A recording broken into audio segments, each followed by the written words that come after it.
Some of the stories of rescues and when things have gone right. Port Macquarie local Alex McNaught went on a search for his horse Mickey. He found him, he posted some incredible vision of it, and Alex has agreed to come down and have a bit of a chat to us. Good morning, Alex. Good morning, how are you today? Okay, I am well, but tell me what happened to Mickey and how did you find him? Well, Mickey's in a paddock that's in one of the low-lying areas of town and quite subject to inundation, and as the rains kept coming on the Friday, we're getting increasingly concerned about him. So I went in the afternoon, saw that the water levels were quite high. Quite high where to? Was he in water? Up to waist level in the evening, but it was thigh level earlier in the afternoon. But the waters and the rains kept coming, so I placed him on a small mound that he has in his paddock. It was the only dry area in the entire paddock. And as of Friday night, I went back because it was really continuing to rain and the levels were increasing again. So I waded in and up to waist deep, and the waters were still going to become more dangerous with the tide coming at 1 o'clock in the morning. So I evacuated him out of the paddock by leading him out on the lead. He's quite a quiet horse, he's a lovely horse, and my partner was on the phone getting assistance because we have no horse float or any ready contacts for an area to take him to, and the community came together with multiple offers of assistance. So in the end we had a lovely couple come with their truck while I waited in a dry part of the town, and he was able to be loaded and taken away to a very generous person who was giving us the paddock for use in the meantime. Gosh, he seemed to be pretty calm when you first came across him standing there in the water. It was getting pretty high and you were very gentle with him in your language, and you were saying, come on Mickey, I'm going to take you out. He seemed pretty calm. He's a very gentle horse, and I tell you what, if there's a free feed at the end of it, he'll follow you anywhere. You've also filmed some pretty amazing drone footage over Port Macquarie. What were you seeing with the drone? Well, I wanted to have a look at what the rest of the town looked like after having, experienced it up close and personal. How much more, extent is there to this? And being a photographer, I had the tools to be able to do the job. And so when the weather had a small, series of breaks during the day on the Saturday, I went each time out and got a small snippet of footage and then had to shut down for an hour or two while it poured raining again, and then continued all during the day and had a few longer breaks in the afternoon. So by the end of the day, I had a whole series of clips, and I wanted to progress from the very, river mouth to the very western end of town where we are, and try and get as much variety as I can to share with people, because I was interested, and I'm sure others would be too, and as it turns out, they certainly were. What's your assessment of what you've seen with that footage? Have you ever seen a flood like this before in your lifetime? Way back in the day when I lived in Grafton and before the dikes were built, yes, I'd experienced that kind of level of flooding. It's now much better protected, but only having been here in Port Macquarie for 3 years, hadn't experienced this river flooding like that before, and I think for many it's quite at an unprecedented level.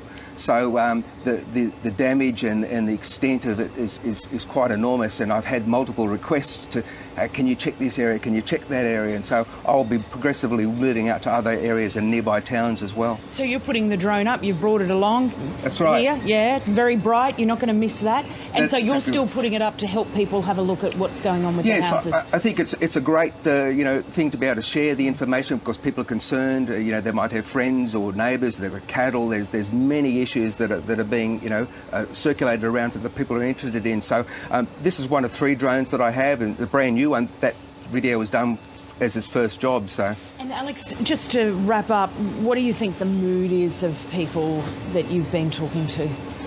It's hard to say, because I've had a lot of feedback on the all the posts that feedback and so on. So certainly people have been very appreciative, and there's been many encouraging words there.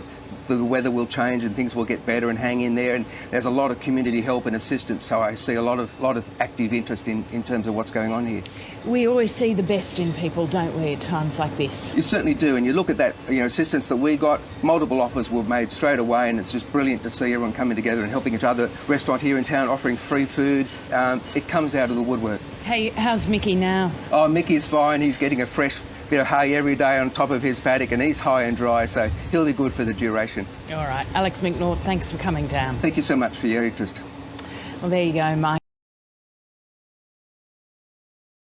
Well, the floodwaters are threatening a stretch of the Australian coast that runs to about 1,000 kilometres. A flood warning has just been issued for the Gold Coast, just over the New South Wales border there in Queensland.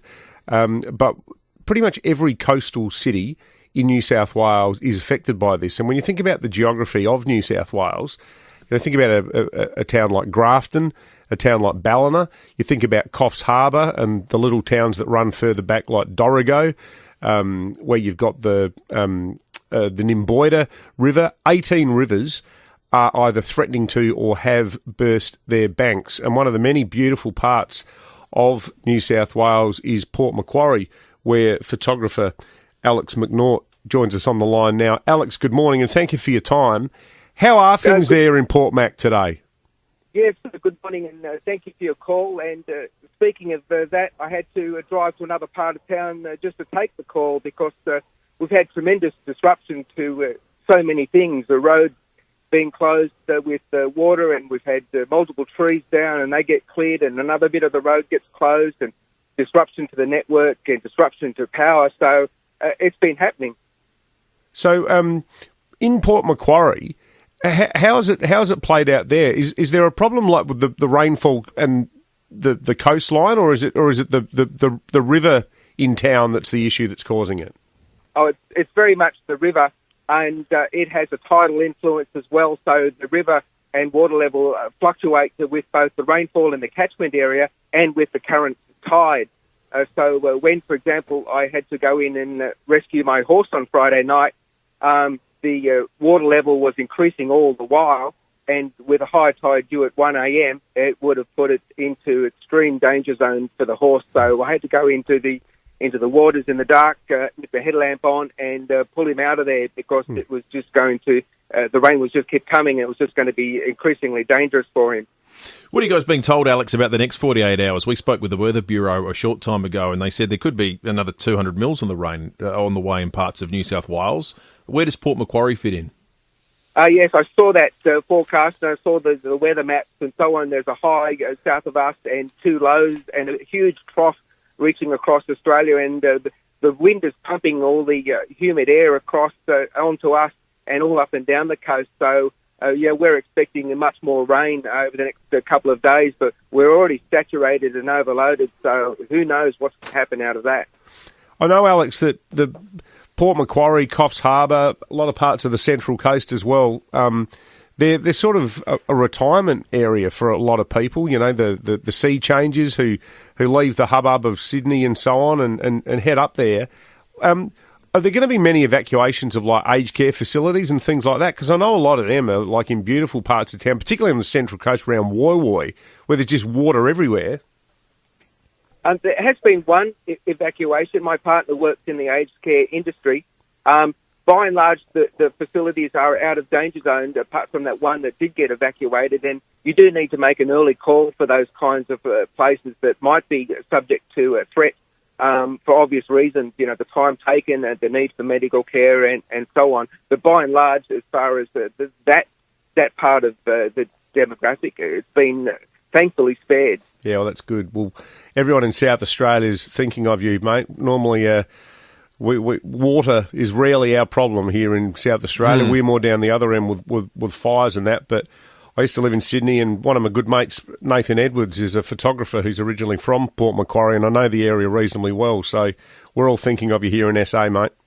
Well, thank you very much for that. It was only just over a year ago, of course, that we had nothing but fires and smoke and threats to the town and everything else. So, you know, the weather needle swung from one extreme to the other. Yeah, well, fingers crossed for the next 48 hours. Cheers, Alex. Thank you. Thank you very much for your interest, and all the best to you and your viewers. Alex McNaught in Port Macquarie. We'll cross back there a little bit later after 8:30. And for people who were watching on the 5AA Facebook and YouTube Live.